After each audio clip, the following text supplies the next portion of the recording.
Escándalo en Bohemia. Capítulo 1. Para Sherlock Holmes, ella es siempre la mujer. Rara vez he oído que la mencione con otro nombre. A sus ojos, ella eclipsa y predomina a cualquier ejemplar del género femenino.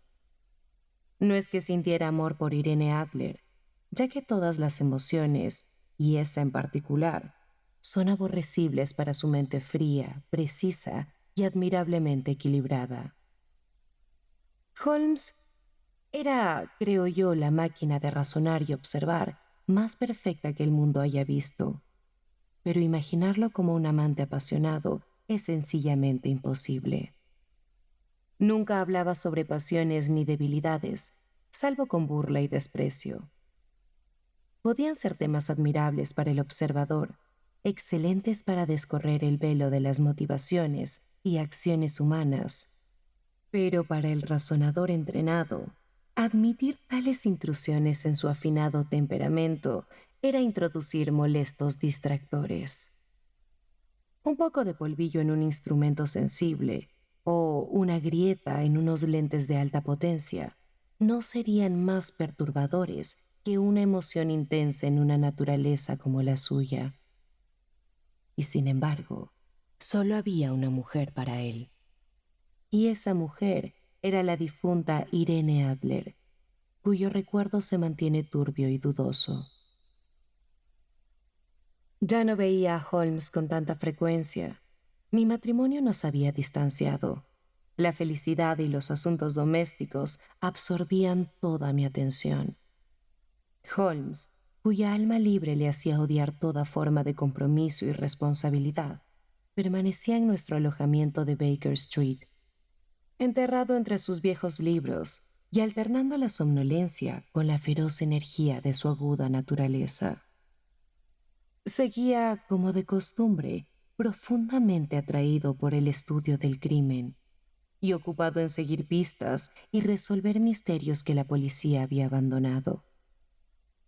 De vez en cuando oía algún somero relato de sus hazañas, de su llamada a Odessa en el caso del asesinato de Trepov, de su esclarecimiento de la tragedia de los hermanos Atkinson en Trincomalee y, por último, de la misión que había cumplido con tanto éxito para la familia real de Holanda. Sin embargo, más allá de estas breves muestras de su actividad que yo compartía con los lectores de la prensa diaria, poco sabía de mi antiguo amigo y compañero.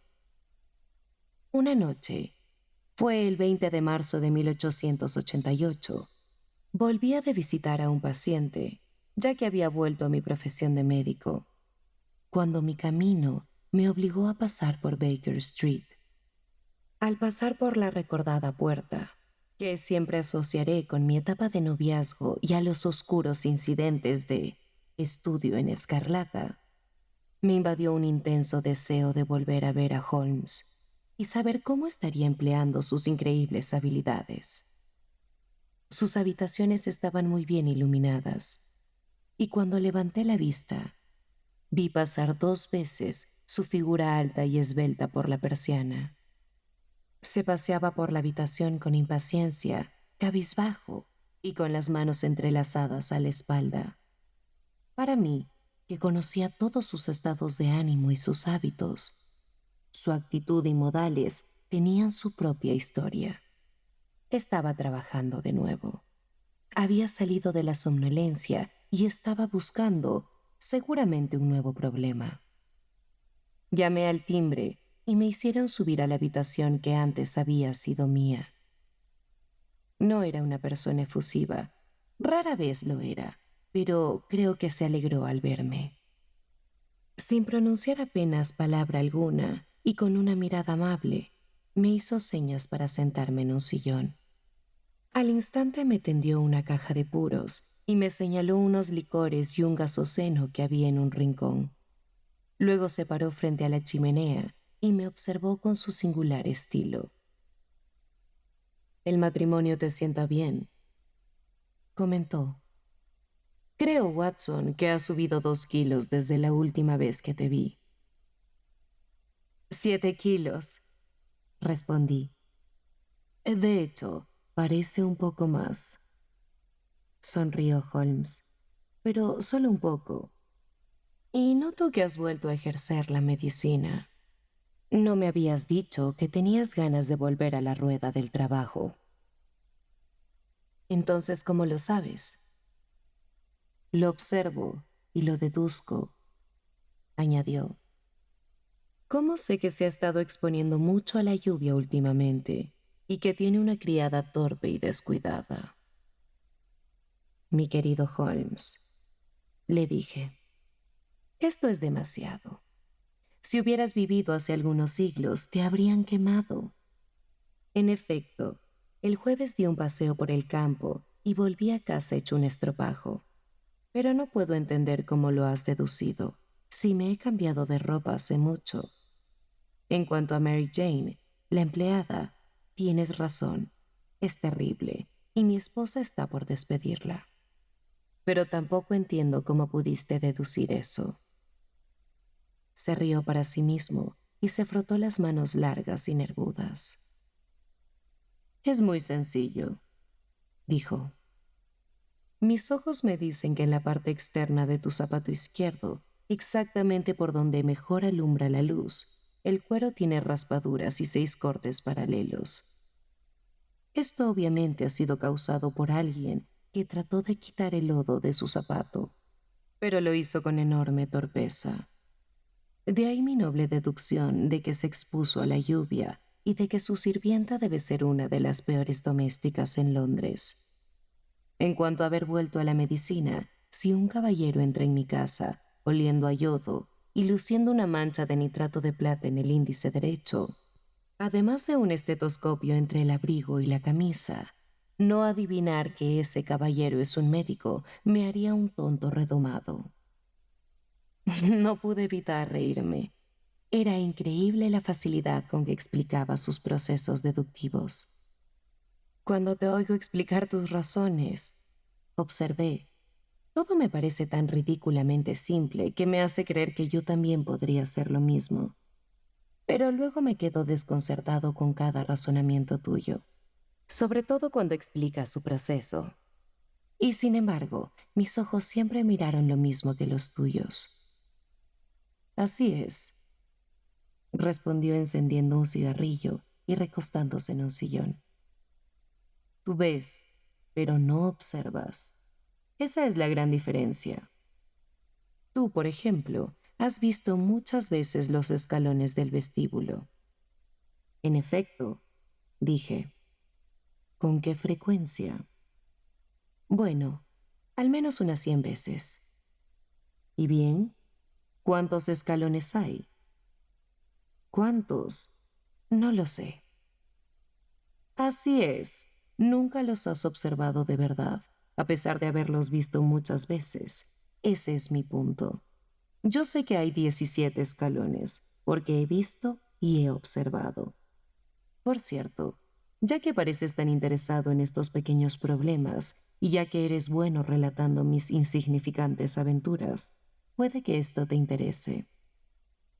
Arrojó sobre la mesa una hoja de papel color rosa. Llegó por correo, dijo. Léela en voz alta, por favor. La nota no tenía fecha, ni firma, ni dirección. Esta noche, a 7:15, le visitará un caballero que desea consultarle sobre un asunto muy importante. Señor Holmes, sus recientes servicios a una de las casas reales de Europa han demostrado que puede confiarse en usted para asuntos complicados.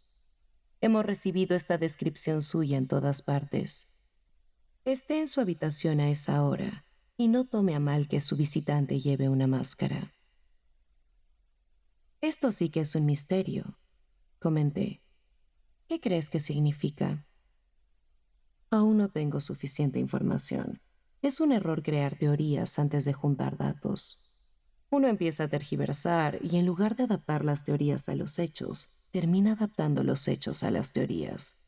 Pero dime, ¿qué piensas de la carta en sí? Examiné cuidadosamente el escrito y el papel. El hombre que la escribió Me imagino, es de buena posición, comenté tratando de imitar a mi compañero. Un papel como este no podría comprarse por menos de media corona. Es peculiarmente fuerte y rígido. Peculiar, esa es la palabra, dijo Holmes. No es papel periódico, claro está. Póngalo a la luz. Lo hice y vi una E grande con una G pequeña, una P y una G grande con una T pequeña, entretejidas en la textura del papel. ¿Qué te parece?, preguntó Holmes. Es el nombre del fabricante, sin duda, respondí. O su monograma, más bien. En absoluto, la G con la T minúscula significa Gesellschaft, que en alemán significa compañía. Es una abreviatura, como nuestro CO. La P, por supuesto, significa papel. Y ahora, la EG. Echemos un vistazo a nuestro listado de nomenclaturas. Sacó de la estantería un pesado volumen marrón. Eglo. Eglonitz. Aquí estamos. Egria. Está en un país de habla alemana, en Bohemia, no lejos de Karlsbad. Notable por ser el escenario de la muerte de Wallenstein y por sus numerosas fábricas de vidrio y papel. Muchacho, ¿qué te parece? Le brillaban los ojos y su cigarrillo despedía una triunfal nube de humo. El papel se fabricó en Bohemia, dije. Precisamente, y el hombre que escribió la nota es alemán. Fíjese en la peculiar construcción de la frase. Hemos recibido esta descripción suya de todas partes. Un francés o un ruso no podrían haber escrito esto. Solo un alemán es tan descortés con sus verbos. Solo queda, por lo tanto, descubrir qué es lo que quiere este alemán que escribe en papel de Bohemia y prefiere ocultar su rostro en una máscara. Justamente, si no me equivoco, aquí viene. Me imagino que será para resolver todas nuestras dudas. Mientras hablaba se oyó el sonido de los cascos de los caballos y el rechinar de las ruedas por el camino, seguido del tirón de la campanilla. Holmes silbó. Por el sonido son un par de caballos, dijo. Sí, continuó, mirando por la ventanilla. Un par de bellezas galopantes, 150 guineas cada uno. Hay dinero en este caso, Watson, si no hay otra cosa de por medio. Creo que será mejor que me vaya, Holmes.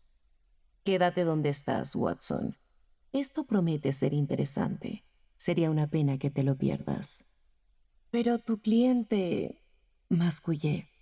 No te preocupes por él. Es posible que necesite tu ayuda, y él también. Aquí viene. Unos pasos lentos y macilentos que se habían oído en la escalera y el pasillo se detuvieron en la puerta. Luego se oyó un golpecito brusco e imperativo. «Adelante», dijo Holmes. Entró un hombre que medía al menos 1,80 m de estatura, con el pecho y los miembros de un Hércules. Vestía con un estilo que en Inglaterra se consideraría de mal gusto. Llevaba un abrigo con grandes pieles en las mangas y una capa oscura sobre los hombros, sujetada con un broche. Sus botas llegaban hasta la mitad de las pantorrillas y eran muy ostentosas. Sostenía un sombrero en la mano y llevaba puesta una máscara negra de lagarto en la parte superior de la cara, por encima de los pómulos. Parecía muy rico y extravagante. Cuando entró, aún estaba ajustando su máscara. Por la parte visible de su cara parecía un hombre de carácter fuerte, con labios gruesos y una barbilla aquilina, que sugería un carácter resuelto y obstinado. «¿Recibió mi nota?», preguntó con voz grave y áspera y un acento alemán muy marcado. «Informe de mi llegada». Nos miró al mismo tiempo, como si no supiera a quién dirigirse. «Siéntese, por favor», dijo Holmes. «Este es el doctor Watson, mi amigo y colega, que de vez en cuando tiene la bondad de colaborar en mis casos. ¿Con quién tengo el honor?» «Puede dirigirse a mí como el conde von Kram, un noble de Bohemia. Quiero entender que este caballero, su amigo, es un hombre discreto, a quien puedo confiar un asunto de la más extrema importancia. De no ser así, preferiría comunicarme con usted a solas». Me levanté para marcharme, pero Holmes sujetó mi muñeca y me empujó de nuevo a la silla. «O estamos los dos, o ninguno», dijo. «Puede usted decirme ante este caballero todo lo que pueda decirme a mí». El conde se encogió de hombros. «Comenzaré entonces», dijo. «Primero que nada, debo obligar a ambos a guardar absoluto secreto durante 2 años. Al cabo de ese tiempo, el asunto carecerá de importancia. Por el momento, sin embargo, es de tal peso que puede influir en la historia europea». «Prometido», dijo Holmes. «Igual yo», dije. «Disculpen que use una máscara», dijo nuestro extraño visitante. «La ilustre persona que me emplea desea que me mantenga en el anonimato, y puedo confesarle de una vez que el título por el que acabo de presentarme no es exactamente el mío». «Era consciente de ello», dijo Holmes secamente. «Las circunstancias son muy delicadas y hay que tomar todas las precauciones para sofocar lo que podría convertirse en un inmenso escándalo que comprometa a una de las familias reales de Europa. Hablando claro, el asunto implica a la gran casa de Ormstein, reyes de Bohemia». «También era consciente de ello», murmuró Holmes, acomodándose en el sofá y entrecerrando los ojos. Nuestro visitante miró con cierta sorpresa la figura lánguida y distendida del hombre que, según le habían descrito, era el analítico más incisivo y enérgico de Europa. Holmes volvió a abrir lentamente los ojos y miró con impaciencia a su gigantesco cliente. «Si Su Majestad se dignara a exponer su caso», dijo, «podría aconsejarle mejor». Entonces el enmascarado saltó de su silla y se paseó por la habitación con una agitación incontrolable. Luego, con un gesto de desesperación, se arrancó la máscara de la cara y la arrojó al piso. «Tiene razón», exclamó. «Soy el rey. ¿Por qué debería ocultarlo?» «¿Por qué? En efecto», murmuró Holmes. «Antes de que Su Majestad comenzara a hablar, yo ya sabía que me estaba dirigiendo a Wilhelm Gottsreich Sigismund von Ormstein, gran duque de Kassel-Felstein y rey de Bohemia por herencia». «Pero usted comprenderá», dijo nuestro extraño visitante, sentándose nuevamente, «que no estoy acostumbrado a hacer estos negocios personalmente. Sin embargo, este asunto es tan delicado que no podía confiárselo a cualquier emisario, porque corría riesgo de quedar a merced de éste. He venido de incógnito, desde Praga, con el propósito de consultarle a usted». «Entonces, se lo pido, consulte», dijo Holmes. «Los hechos son brevemente los siguientes. Hace unos 5 años, durante una larga visita a Varsovia, conocí a Irene Adler, una conocida aventurera. El nombre, sin duda, le será familiar». «Tenga la bondad de buscarla en mi índice, doctor», me dijo Holmes cerrando los ojos. Durante muchos años había adoptado el sistema de anotar todos los párrafos relativos a hombres y cosas que aparecían en los periódicos, de modo que era difícil mencionar un tema o una persona sin que él ya tuviera información al respecto. En este caso, encontré la ficha biográfica de la mujer entre la de un rabino y un comandante que había escrito una monografía sobre peces abisales. «Déjame ver», dijo Holmes. Nació en Nueva Jersey en 1858. Contraalto. Ah, La Scala. Primadona de la Ópera de Varsovia. Sí, retirada de los escenarios de ópera. Ajá, vive en Londres. Su Majestad, según tengo entendido, se enredó con esta joven, le escribió algunas cartas comprometedoras y ahora está deseoso de recuperarlas.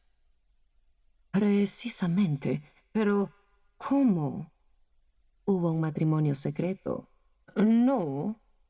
¿Documentos legales o certificados? Ninguno. Entonces no llego a comprender a Su Majestad. Si esta joven se atreviera a revelar sus cartas para chantajearlo, ¿cómo podría probar su autenticidad? ¿Tienen mi letra? Bah, diría que son falsificadas. Fueron escritas en mi diario personal. Entonces dirá que el diario fue robado. Tiene mi sello. Que fue imitado, replicó Holmes. Mi fotografía. Comprada. Ambos salimos en la fotografía. Vaya, eso sí está muy mal.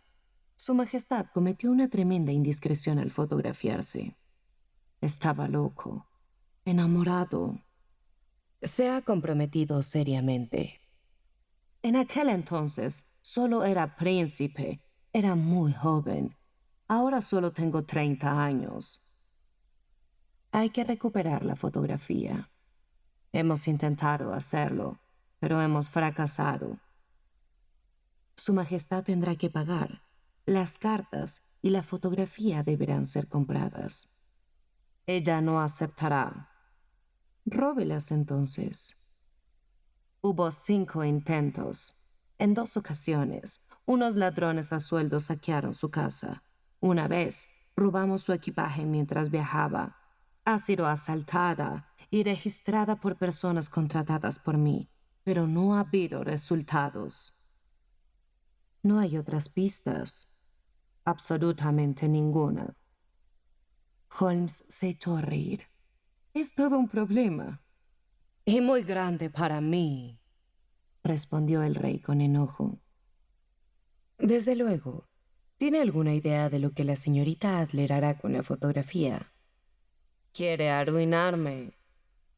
¿Pero cómo? Voy a casarme pronto. Eso he oído. Con Clotilde Lothar von Saxe-Meiningen, segunda hija del rey de Escandinavia. Usted ya debe conocer los estrictos principios de su familia. Ella es la personificación misma de la delicadeza. Cualquier mancha en mi conducta pondría fin al compromiso. ¿Y cuál es la actitud de Irene Adler? Amenaza con enviarle la fotografía. Y lo hará. Sé que lo hará. No la conocen, pero tiene un alma de acero. Tiene un rostro angelical y la mente más calculadora. Para evitar que me case con otra mujer, no hay límites a los que ella no sea capaz de llegar. ¿Está seguro de que aún no ha enviado la fotografía? Estoy seguro. ¿Y por qué? Porque ella me ha dicho que la enviará el día en el que el matrimonio sea proclamado públicamente. Eso será el próximo lunes. Entonces aún nos quedan 3 días, dijo Holmes bostezando. Su Majestad tiene suerte, pues antes debo ocuparme de un par de cosas en la ciudad. Su Majestad, por supuesto, se quedará en Londres por el momento, ¿cierto? Desde luego, dijo el rey. Me encontrará en Langham, bajo el nombre de Conde Buncrambe. Entonces le escribiré para contarle cómo progresa el caso. Por favor, hágalo. No puedo con la ansiedad y los nervios. ¿Qué me dice respecto al dinero? Tiene carta blanca. Absolutamente. Se lo juro, daría una de las provincias de mi reino por esa fotografía. Y en lo que se refiere a gastos corrientes, el rey sacó de debajo de su gabán una pesada bolsa de gamuza y la depositó en la mesa. Hay 300 libras en oro y 700 en billetes, dijo. Holmes garabateó un recibo en una hoja de su cuaderno y se lo entregó. ¿Y la dirección de la señorita?, preguntó. Briony Lodge, Serpentine Avenue, St. Johnson's Wood. Holmes tomó nota. Otra pregunta, dijo. La fotografía era de cuerpo entero. Lo era. Entonces, buenas noches, Su Majestad. Confío en que pronto tendremos buenas noticias para usted. Y buenas noches, Watson, añadió mientras el coche real iba calle abajo. Si eres tan amable de venir mañana por la tarde, a las 3, me gustaría discutir este asunto contigo. Capítulo 2. A las 3 en punto me encontraba en Baker Street, pero Holmes no estaba en casa. La casera me informó que había salido poco después de las 8 de la mañana. Sin embargo, por mucho que tardara, me senté en la sala con la intención de esperarlo. Estaba profundamente interesado en su investigación, porque, aunque no tuviera las características sombrías y extrañas de los crímenes que había resuelto antes, la naturaleza del caso y la elevada posición de su cliente le daban un encanto particular. Además, aparte de la investigación que mi amigo tenía a mano, había algo tan maravilloso en su dominio de las situaciones y en su agudo razonamiento, que para mí era un placer poder estudiar su sistema de trabajo y seguir los métodos rápidos y sutiles que empleaba para resolver los misterios. Tan acostumbrado estaba yo a sus éxitos que la simple posibilidad de un fracaso me resultaba inconcebible. Eran cerca de las 4 cuando se abrió la puerta y entró en la habitación un mozo de caballeriza, cuyo aspecto no era el mejor. Parecía borracho, tenía la barba descuidada y ropas maltrechas. Acostumbrado como estaba a los asombrosos poderes de mi amigo para disfrazarse, tuve que mirarlo 3 veces para estar seguro de que era él.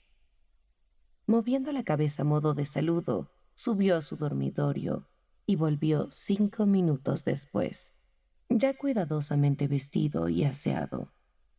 Se metió las manos en los bolsillos, estiró las piernas frente a la chimenea y comenzó a reírse alegremente durante varios minutos.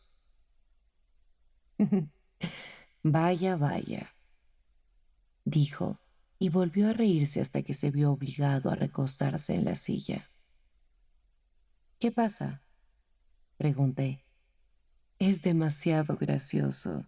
Estoy seguro de que no adivinarás cómo empleé mi mañana o lo que terminé haciendo. No puedo imaginarlo. Supongo que has estado observando la casa y la rutina de la señorita Irene Adler. Así es, dijo. Pero lo que me sucedió después fue extraordinario. Te lo contaré.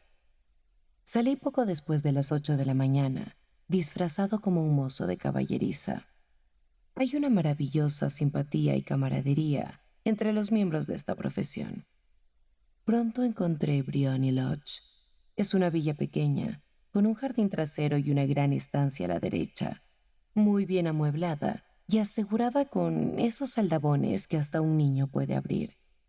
Detrás no había nada destacable, salvo que se podía llegar a la ventana del pasadizo desde la cochera. La rodeé y la examiné desde todos los puntos de vista, pero sin notar nada de interés.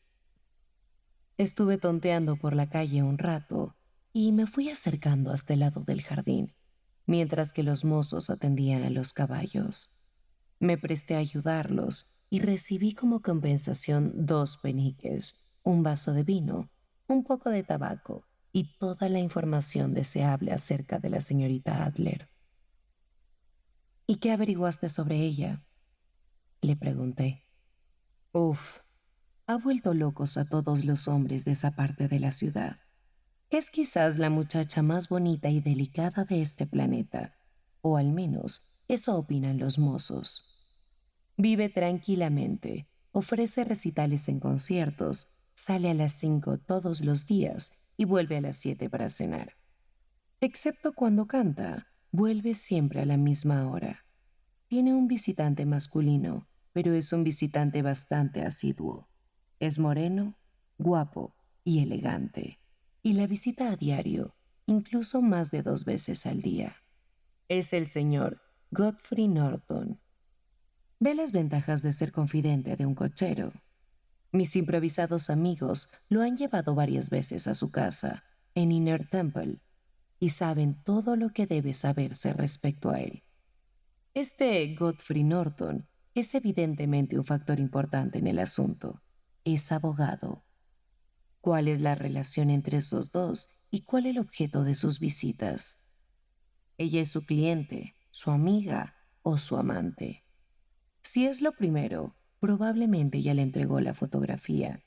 Si es lo segundo, no es tan probable. De esta respuesta dependía que continuara mi trabajo en Bryony Lodge o dirigiera mi atención al despacho del abogado. Era un delicado punto y hacía que la investigación se ampliara por diferentes puntos. Me temo que te aburro con estos detalles, pero prefiero exponerte todas estas dificultades para que comprendas mejor la situación. Tienes mi atención, respondí. Todavía estaba dándole vueltas al asunto cuando un coche se acercó y un caballero descendió de él. Era un hombre muy atractivo, moreno y con bigote. Evidentemente, el hombre de quien había oído hablar.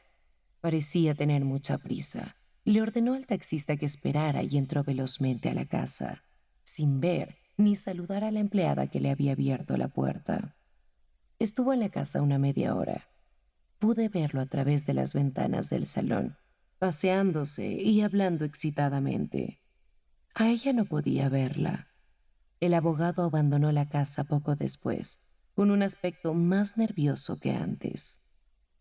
Cuando se acercó al taxi, sacó un reloj de oro del bolsillo y lo miró con seriedad. «Vamos como alma que lleva el diablo», gritó. «Primero a Gross y Hankins y luego a la iglesia de Santa Mónica, en Edward Road. Te daré media guinea si lo haces en 20 minutos». Holmes tomó aire antes de seguir hablando. Luego continuó. Se pusieron en marcha y yo me preguntaba si no haría bien en seguirlos cuando de la caballeriza de Bryan Lodge salió un pequeño carruaje. El cochero llevaba el abrigo a medio abrochar y la corbata sin arreglar, mientras las hebillas del arnés asomaban por todas partes. Apenas se había asomado el carruaje cuando Irene salió velozmente y se metió en el coche. La vi de refilón solo un instante.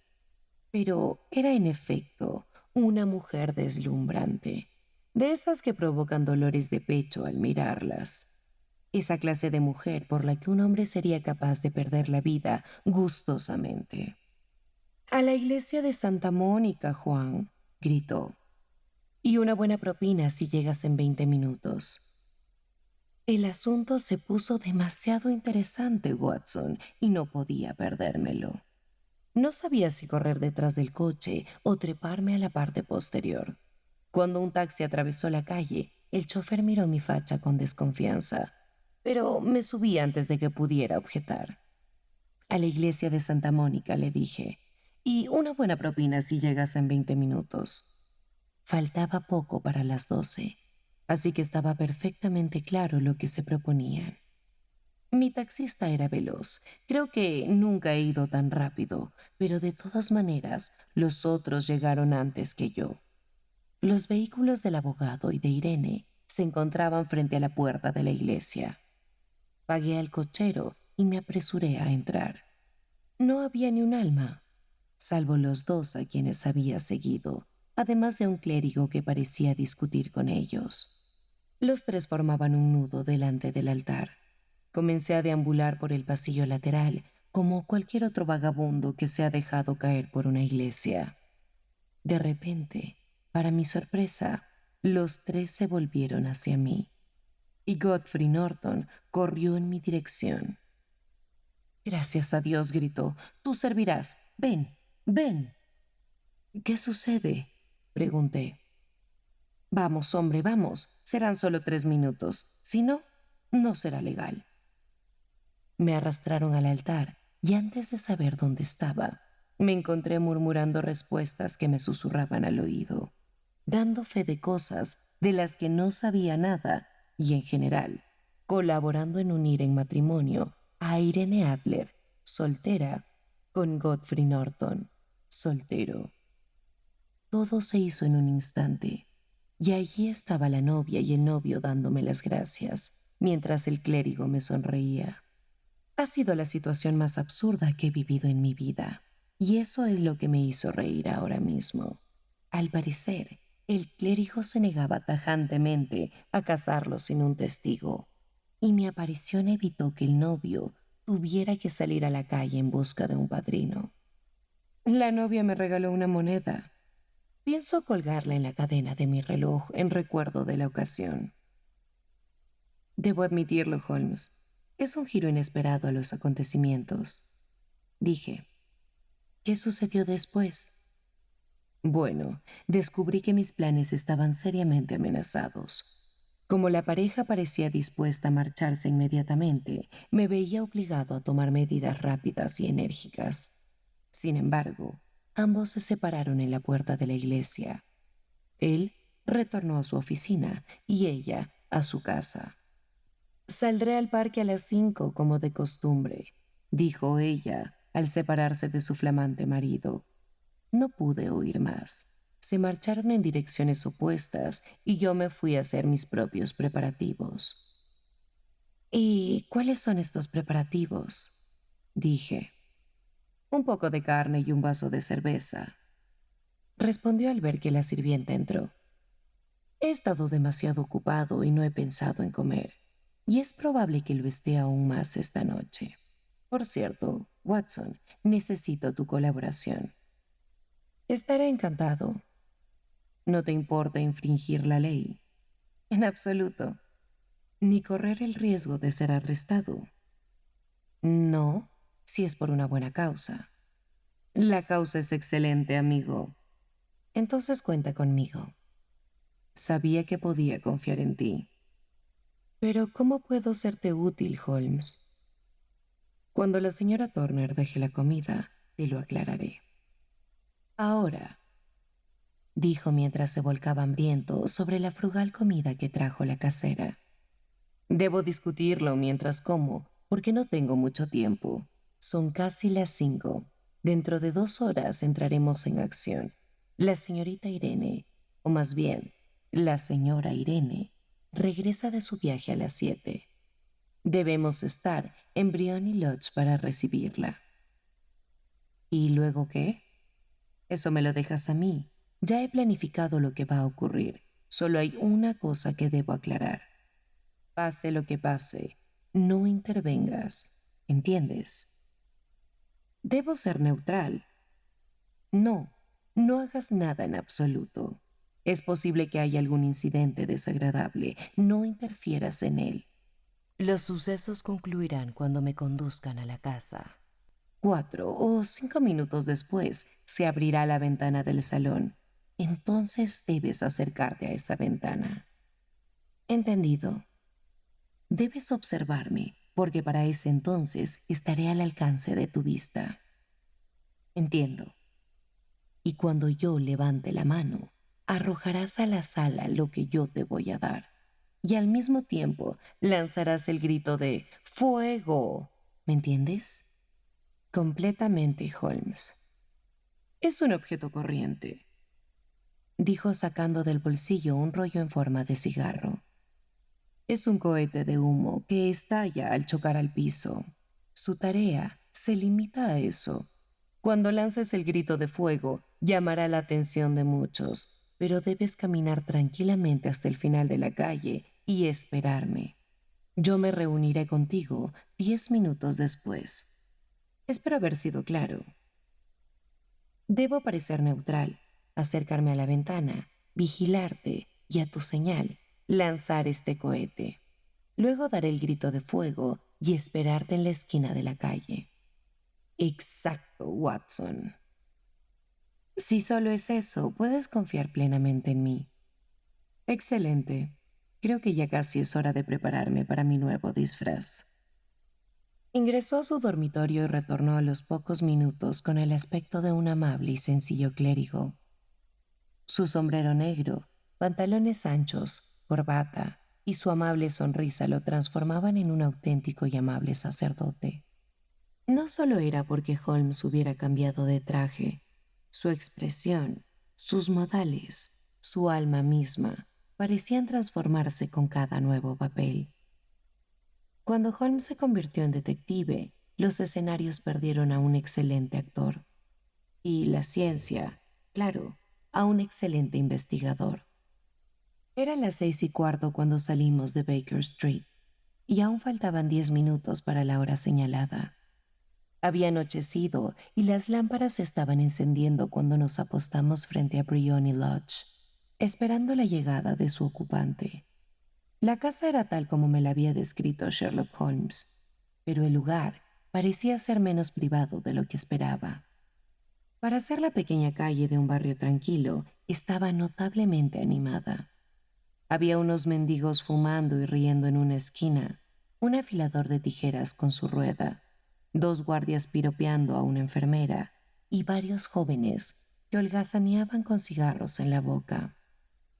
Verás, Watson, comentó Holmes mientras paseábamos delante de la casa.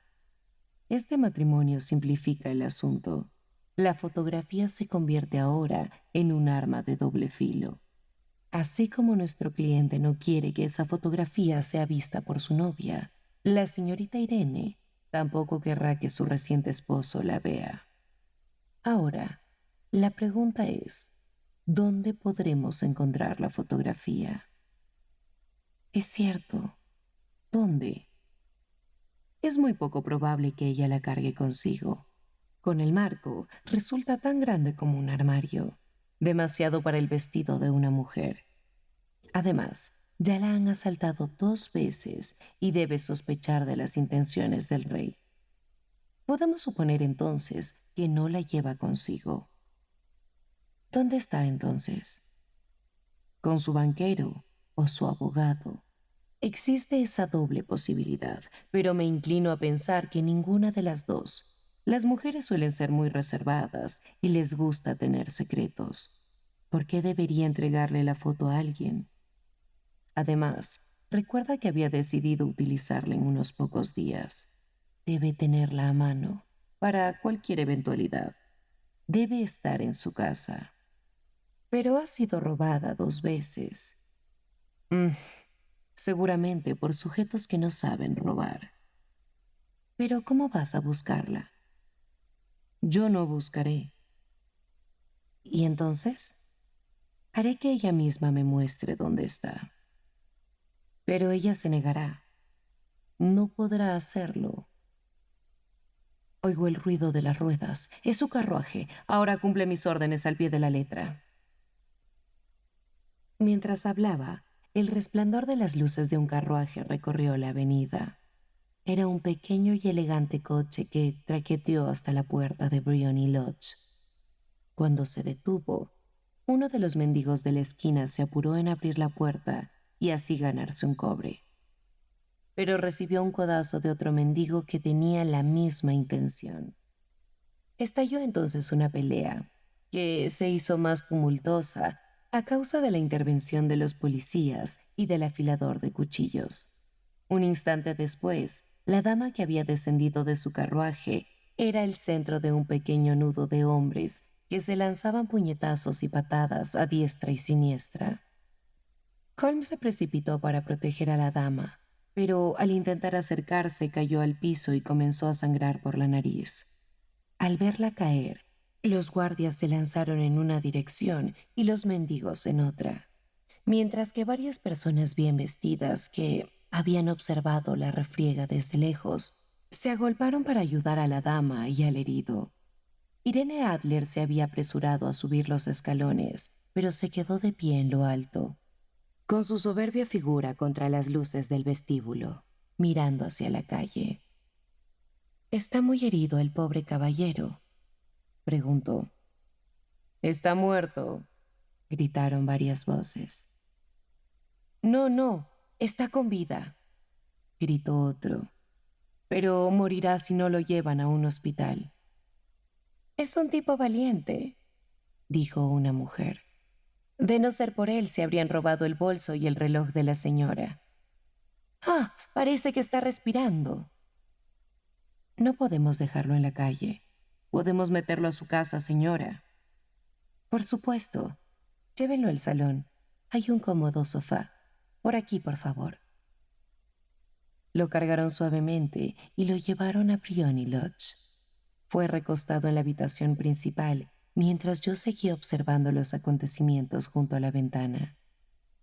Las lámparas estaban encendidas, pero no se habían bajado las persianas, de modo que podía ver a Holmes en el diván.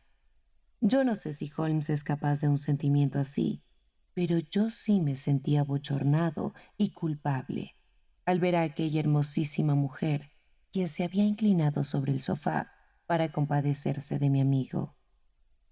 Sin embargo, habría sido una traición a Holmes el abandonar el papel que me había confiado. Endurecí mi corazón y saqué el cohete de mi chaleco. Después de todo, pensé, no la estamos hiriendo, solo estamos impidiendo que haga daño a otros. Holmes se sentó en el sofá y se movió como alguien que necesita aire. Una criada se apresuró a abrir la ventana. En el mismo instante, lo vi levantar la mano. Era la señal. Lancé el cohete a la habitación y grité, ¡fuego! La palabra no había salido de mi boca cuando toda la multitud de espectadores, caballeros, sirvientas y mozos, se unieron al grito general de ¡fuego! ¡Fuego! El humo se extendía por la habitación y salía por la ventana abierta. Alcancé a ver unas figuras que se apresuraban y luego la voz de Holmes desde el interior, asegurándoles de que se trataba de una falsa alarma. Me deslicé entre la multitud y me dirigí a la esquina de la calle. En 10 minutos me alegré de encontrar el brazo de mi amigo y de alejarme de tamaño alboroto. Caminó rápidamente y en silencio hasta que doblamos por una de las calles de Edward Road. «Lo has hecho muy bien, Watson», comentó. «No pudo salir mejor. Todo está bien. Tienes la fotografía. Sé dónde está». «¿Y cómo lo averiguaste?» Ella me mostró, como te dije que lo haría. «Todavía no entiendo nada». «No quiero mantenerte en suspenso», dijo riendo. El asunto era muy sencillo. Tú, por supuesto, viste que todos en la calle eran cómplices. Todos eran cómplices míos. Ya me lo imaginaba. Entonces, cuando estalló la bronca, tenía un poco de pintura roja en la palma de la mano. Me precipité hacia adelante, caí al suelo, me llevé la mano a la cara y me convertí en un espectáculo lamentable. Es un viejo truco. También sospeché eso. Entonces, me llevaron dentro. Irene se vio obligada a llevarme dentro. ¿Qué cosa podía hacer? Y me llevaron a su salón, que era precisamente el lugar del que más sospechaba. Me tumbaron en un sofá, pedí aire y se vieron obligados a abrir la ventana. Entonces tú te encargaste de lo demás. ¿En qué te ayudó eso? Es el instinto natural. Cuando una mujer piensa que su casa se está incendiando, su instinto es proteger lo que más valora. Es un impulso incontrolable y más de una vez me he aprovechado de él. Me fue muy útil en el caso Darlington y también en el asunto del castillo de Armsworth. Una casada protege a su bebé, una soltera a su cofre de joyas. Ahora, Me era claro que para la señorita Adler no había cosa más importante en su casa que lo que estamos buscando. Correría a asegurarlo. La alarma de fuego resultó estupenda. El humo y los gritos fueron suficientes para alterar los nervios de todos. Ella reaccionó maravillosamente. La fotografía estaba en un hueco detrás de un panel corredizo, justo encima de la campanilla. Ella llegó ahí en un instante y alcancé a ver cómo la sacaba a medias. Cuando supo que era una falsa alarma, volvió a colocarlo en su sitio y salió corriendo de la habitación. No la he vuelto a ver desde entonces. Me levanté y, presentando mis excusas, abandoné la casa. No supe si extraer la fotografía de inmediato, pero el cochero había entrado y como me observaba atentamente, me pareció más prudente esperar. Ser precipitado nunca es bueno. ¿Y qué pasa ahora?, pregunté. Nuestro trabajo está prácticamente terminado. Mañana iré a ver al rey. Si quieres acompañarnos, eres bienvenido. Nos harán pasar al salón para esperar a la señora, pero es probable que cuando llegue no nos encuentre ni a nosotros ni a la fotografía. Será una satisfacción para Su Majestad recuperarla con sus propias manos. ¿A qué hora iremos? A las 8 de la mañana. Aún estará en cama, por lo que tendremos el campo libre. Debemos ser rápidos, porque este matrimonio seguramente cambiará sus rutinas y costumbres. Debo telegrafiar al rey ahora mismo. Llegamos a Baker Street y nos detuvimos ante la puerta. Mientras buscaba la llave en sus bolsillos, una voz pasó diciendo: «Buenas noches, señor Sherlock Holmes». Había muchas personas en la acera y el saludo pareció provenir de un joven que había pasado en un carruaje abierto, que se alejó a prisa. «He oído esa voz antes», dijo Holmes, mirando fijamente la calle apenas iluminada. «Me pregunto quién demonios habrá sido». Capítulo 3. Dormí aquella noche en Baker Street. Desayunábamos tostadas y café cuando el rey de Bohemia interrumpió en la habitación. «Dígame que la ha obtenido», dijo, sujetando a Sherlock Holmes y mirándole ansiosamente. «Todavía no», dijo éste. «Hay esperanzas». «Las hay». «Entonces, partamos. Estoy impaciente». «Debemos tomar un taxi». «No, mi carruaje está esperando». «Eso simplificará las cosas». Descendimos y partimos hacia Briony Lodge. «Irene Adler se casó», comentó Holmes. «¿Casado? ¿Cuándo?» «Ayer». «¿Pero con quién?» «Con un abogado llamado Norton». «¿Y ella lo ama?» «Espero que así sea». «¿Por qué?» «Porque así le evitaría, Majestad, futuras molestias. Si la dama ama a su marido, no ama a su Majestad. Si no ama a su Majestad, no hay razón para que interfiera con nuestro plan». «Oh, cierto», dijo el rey. «Sin embargo, en fin, si tan solo hubiera sido de mi misma condición, habría sido una reina magnífica». Se sumió en un incipiente silencio que rompió cuando llegamos a nuestro destino. La puerta de Briony Lodge estaba abierta y había una anciana en los escalones. Nos observó con ojos sarcásticos mientras bajábamos del carruaje. «El señor Sherlock Holmes, supongo», dijo ella. «Soy el señor Holmes», respondió mi amigo mirándola con ojos interrogantes. «Claro que sí. Mi señora me dijo que seguramente vendría. Salió esta mañana con su marido en el tren de las 5:15». «¿Qué?». Sherlock Holmes se tambaleó. Estaba blanco de disgusto y sorpresa. «¿Quiere decir que ha salido de Inglaterra?». «Exacto», dijo la anciana, «para no volver jamás». ¿Y mis papeles?, preguntó el rey desconsolado.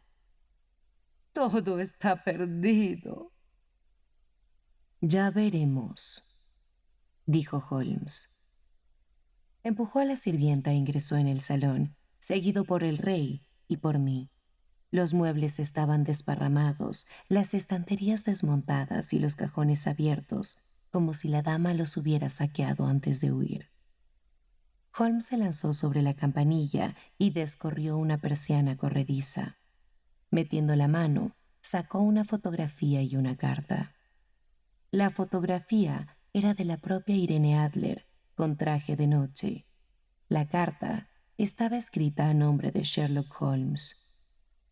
Mi amigo la abrió y los tres la leímos juntos. Estaba fechada a medianoche y decía así: Mi querido Sherlock Holmes, realmente es estupendo. Me sorprendió por completo.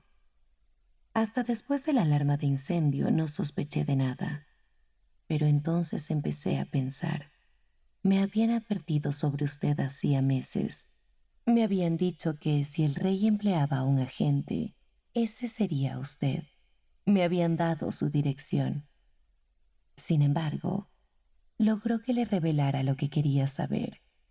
Incluso después de saberlo, me resultó difícil sospechar de un clérigo tan gentil.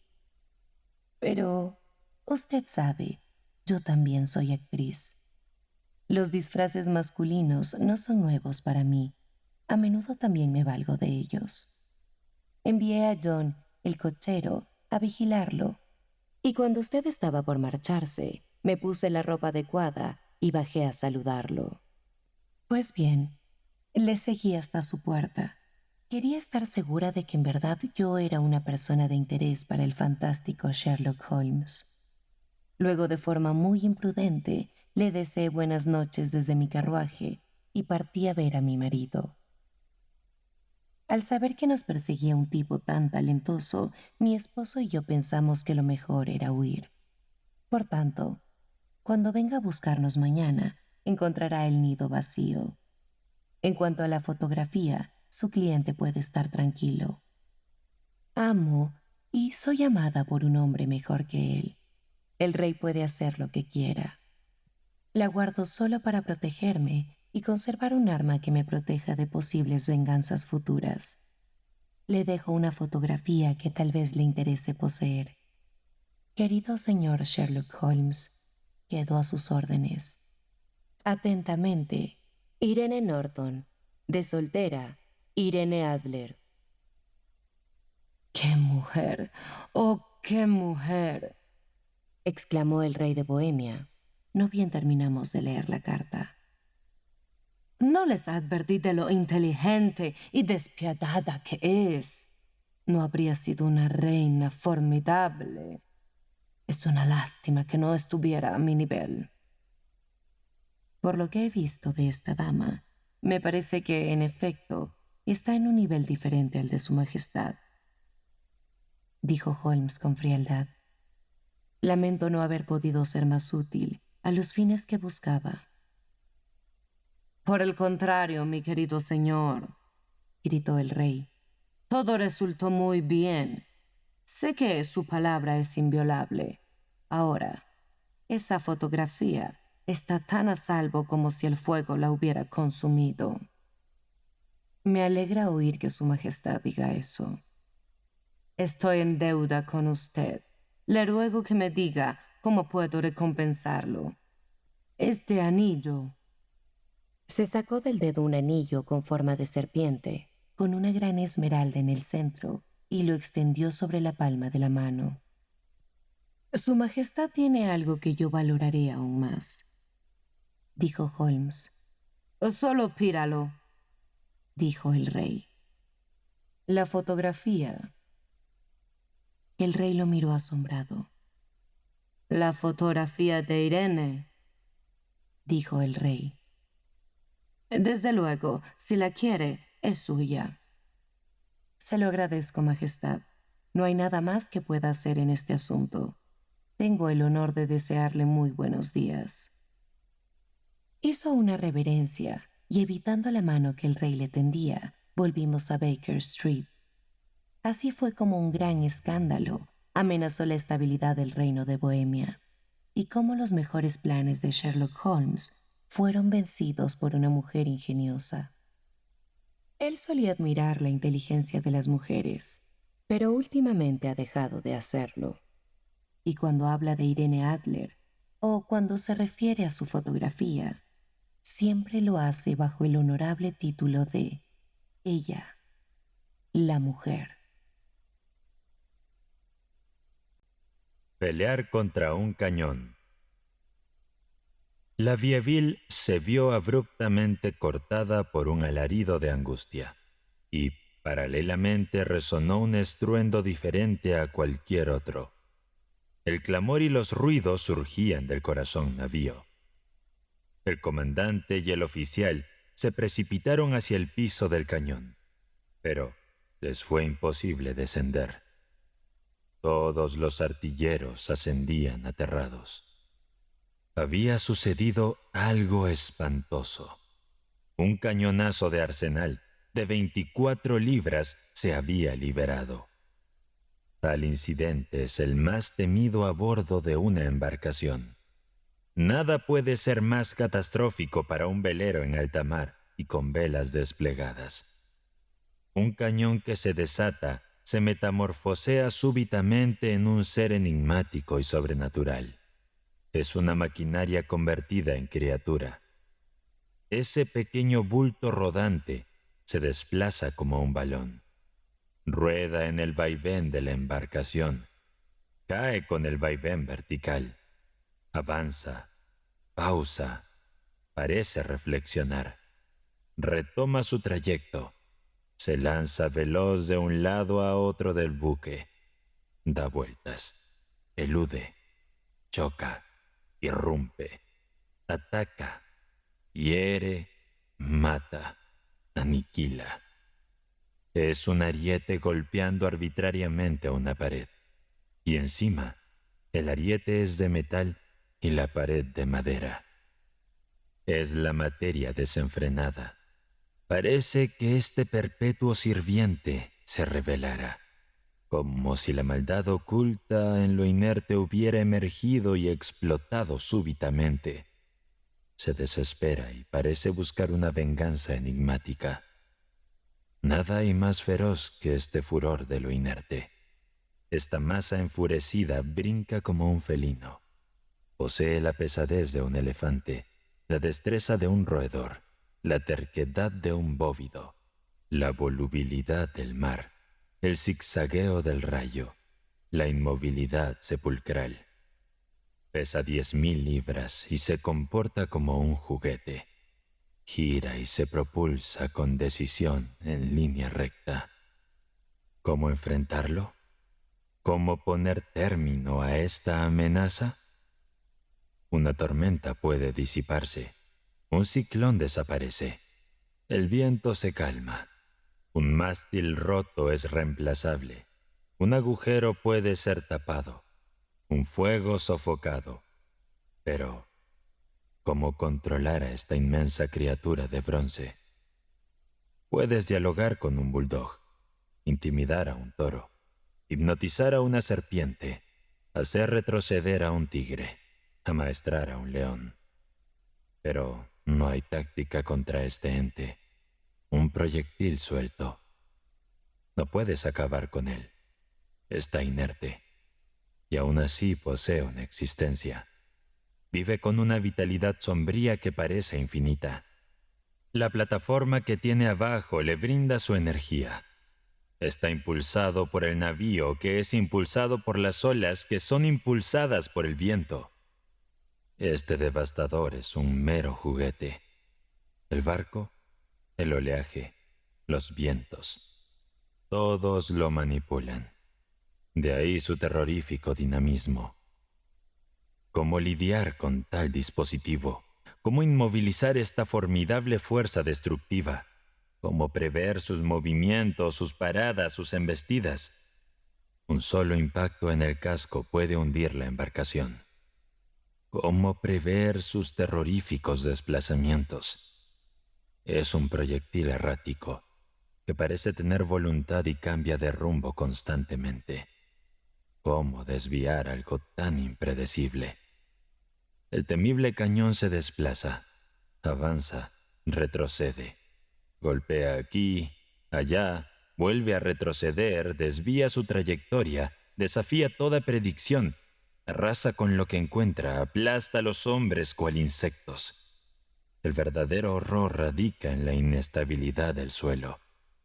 ¿Cómo combatir contra una superficie tan voluble? La embarcación lleva en su interior, como prisionera, una tempestad intentando liberarse. Es como si un trueno rugiera sobre un sismo. En cuestión de segundos, toda la tripulación estaba alerta. El responsable fue el encargado del cañón, quien olvidó ajustar correctamente la cadena de sujeción y colocó de manera deficiente las ruedas del mecanismo del cañón. Esto desencadenó el deslizamiento y desajuste de las estructuras y soportes.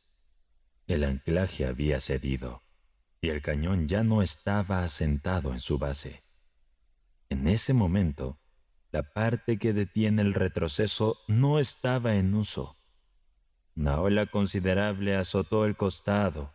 La carronada, mal asegurada, había roto sus amarres y comenzado su devastador recorrido por la cubierta. Para visualizar este desplazamiento, imagina una gota deslizándose por un cristal. En el preciso instante en que los amarres se rompieron, los artilleros estaban en su posición, algunos agrupados, otros separados, inmersos en las tareas típicas de los marineros en preparativos para un enfrentamiento. La carronada, propulsada hacia adelante por el movimiento del buque, se abrió paso entre esos hombres, cobrando la vida de 4 en su primer embate. Luego, al retroceder y ser impulsada nuevamente por el balance del navío, seccionó a un quinto infortunado y chocó con tanta fuerza contra un armamento lateral que lo desplazó de su posición. De ahí surgió el grito angustiado que mencionamos anteriormente. Todos los marineros se desplazaron a la escalera. La cubierta se despejó en un parpadeo.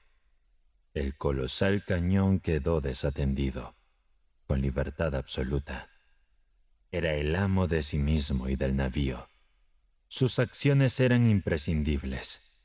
La tripulación, que solía sonreír en medio del combate, ahora estaba paralizada por el miedo. Las palabras no bastarían para retratar ese terror.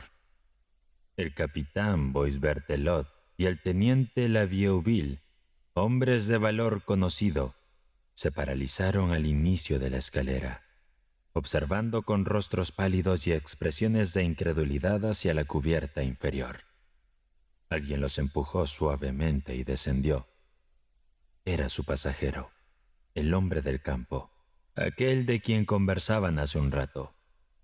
Al pisar el último escalón se quedó inmóvil.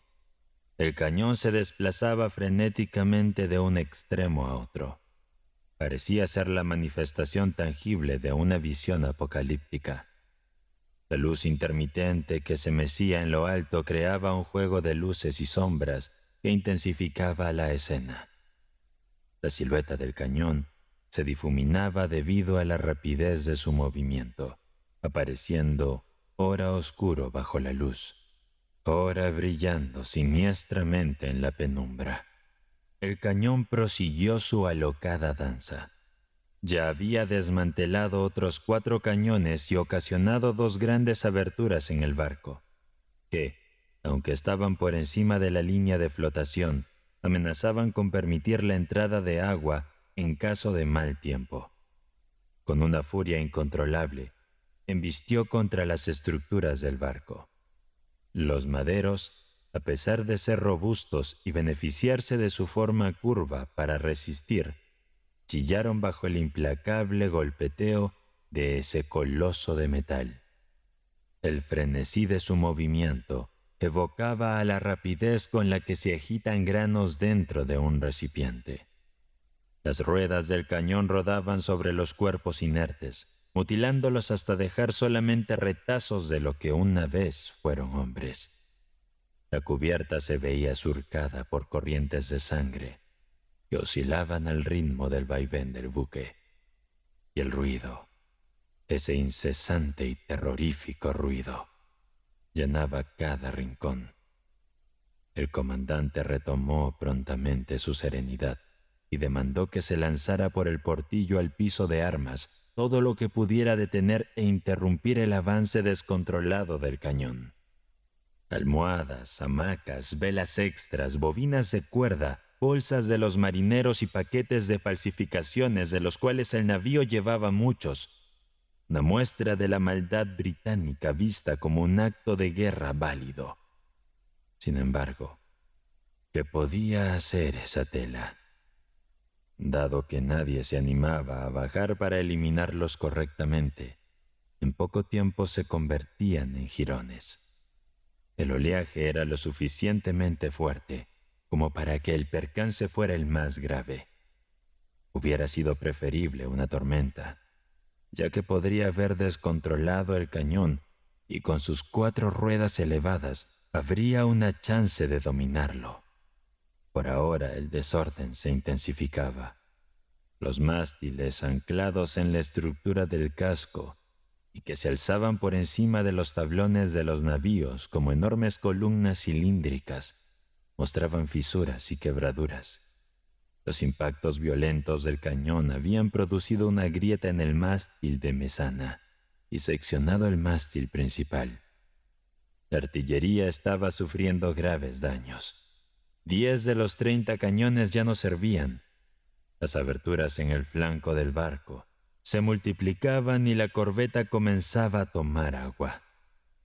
El anciano viajero descendió al nivel del cañón y se posicionó, inmóvil como una estatua, al inicio de la escalera. Dirigió una mirada intensa a la destrucción a su alrededor. No se movió ni 1 milímetro. Parecía una locura intentar avanzar. Cada desplazamiento de la carronada amenazaba con despedazar el barco. En breves momentos, el naufragio parecía ser una certeza. La elección era clara: sucumbir o actuar rápidamente para revertir esta catástrofe. Era necesario tomar una decisión. Pero, ¿cuál sería la adecuada? ¿Qué enemigo tan formidable era ese cañón? Había que intervenir para poner fin a este caos, para contener esta fuerza desenfrenada, para subyugar esta tempestad. Boisberthelot se dirigió a la Vieuville y dijo: ¿Cree en Dios, Chevalier? La Vieuville respondió: sí, no, a veces. ¿Durante una tempestad? Sí, y en momentos como este. Solo Dios puede salvarnos de esto, dijo Boisberthelot. Todos guardaron silencio, permitiendo que la carronada siguiera su estridente danza. Fuera, las olas chocando contra el navío replicaban con sus embates a los golpes del cañón. Parecía el juego alterno de 2 mazos. De pronto, en medio de aquel círculo impenetrable donde el cañón desembocado saltaba, emergió un hombre con una barra de hierro. Era el causante de la tragedia, el líder del cañón, el responsable de una negligencia imperdonable y origen del desastre, el maestro artillero. Tras desencadenar el caos, ansiaba remediarlo. Tomó la barra de hierro con una mano y una cuerda de timón con la otra, y saltó audazmente a la cubierta del arma. Se desató entonces un espectáculo horrendo, un drama titánico. El enfrentamiento entre el cañón y su artillero, la lucha entre la materia y la mente, un duelo entre el hombre y lo inerte. El hombre se posicionó en un rincón, barra y cuerda en manos, apoyándose firmemente sobre sus piernas que eran como pilares de metal. Pálido, sereno y solemne, como anclado en el piso, aguardó. Esperaba el momento justo cuando el cañón pasara cerca. El artillero sabía todo sobre su cañón, y era como si el cañón debiera conocerle a él. Habían compartido muchos momentos juntos. ¿Cuántas veces le había metido la mano en su boca? Era su bestia conocida. Empezó a hablarle como a un fiel perro. «Ven», ordenó. Quizá intentó encantarle. Parecía querer que el cañón se acercara, pero si se acercaba demasiado significaría su fin. ¿Cómo evitar ser destrozado? Ese era el dilema. Todos observaban paralizados por el miedo. Quizá solo el anciano que estaba en la batería junto a los dos antagonistas como un observador impasible mantenía la calma. Podía ser aplastado por el cañón. Permaneció inmóvil. Bajo sus pies, el mar orquestaba sin ver el enfrentamiento. Cuando el artillero, asumiendo este terrorífico duelo mano a mano, retaba el cañón, un azaroso vaivén del mar hizo que, por un instante, la carronada se detuviera como perpleja. «Ahora es el momento», exclamó el hombre. Pareció escucharlo. De inmediato se lanzó hacia él. El hombre esquivó el ataque. Se desencadenó el combate. Una contienda sin parangón. La fragilidad enfrentando a lo imperturbable. El gladiador humano desafiando a la bestia metálica. Por un lado el poderío puro, del otro el espíritu humano. Todo se desarrollaba en semiobscuridad. Era como el espectro misterioso de un prodigio. Una esencia. Es extraño pensarlo. Se diría que el cañón también poseía pero una esencia llena de furia y rencor. Aquello que carecía de visión parecía tener mirada. El monstruo parecía estar al acecho del hombre. Podría haberse pensado que esa masa tenía estrategia. También supo elegir su instante. Era como un colosal insecto de hierro que parecía dotado con la malévola voluntad de un demonio. Por momentos este gigantesco escarabajo golpeaba el techo, luego descendía sobre sus 4 ruedas como un felino y se lanzaba contra el hombre. Él, con destreza y agilidad, se escurría como una serpiente ante esa embestida. Esquivaba el embate, pero los impactos que evitaba azotaban la embarcación, continuando con el caos. Un extremo de la cadena rota colgaba de la carronada. Esta, por alguna razón, se había enredado en el perno del badajo. Un lado de la cadena estaba fijado al armazón, el otro, libre. Giraba frenéticamente alrededor del cañón haciendo sus golpes aún más mortales. El tornillo lo mantenía bien aferrado, agregando un látigo a un ariete, creando un terrorífico remolino alrededor del cañón. Un azote de metal en una mano temeraria. Esa cadena complicaba el combate. Sin embargo, el hombre no cesaba. A veces era él quien desafiaba el cañón. Se movía por el flanco del barco con barra y cuerda en manos. Y el cañón, como si entendiera y sospechando un estratagema, se alejaba. El hombre decidido a triunfar lo seguía. Semejantes situaciones no pueden durar eternamente. El cañón parecía pensar de pronto, «¿Es ahora o nunca?», y se quedó quieto. Se palpaba que el desenlace se aproximaba.